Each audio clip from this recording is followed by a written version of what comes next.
Welcome to the Genius Factory. Enjoy the video. In this video, I will explain how to jump-start your Maserati Granturismo. First, make sure both vehicles are completely turned off and in park or neutral. Safety is key, so please wear safety glasses and gloves to protect your hands and eyes.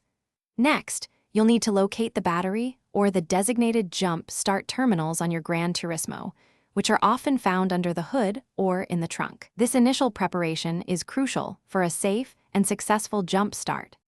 Now let's connect the jumper cables. Take one end of the red, positive cable and securely attach it to the positive terminal of your Maserati's dead battery. This terminal is usually marked with a plus sign. Then, take the other end of that same red cable and connect it to the positive terminal of the good, working battery. After that, connect one end of the black, negative cable to the negative terminal of the good battery. Ensure all connections are firm. For the final connection, take the remaining end of the black, negative cable and attach it to an unpainted metal surface on your Maserati Granturismo, away from the battery. This could be a bolt or a bracket on the engine block.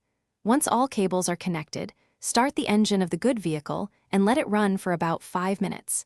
This allows the dead battery to receive some charge. After 5 minutes, try starting your Maserati Granturismo. Once your Maserati Granturismo has started, it's time to disconnect the cables safely.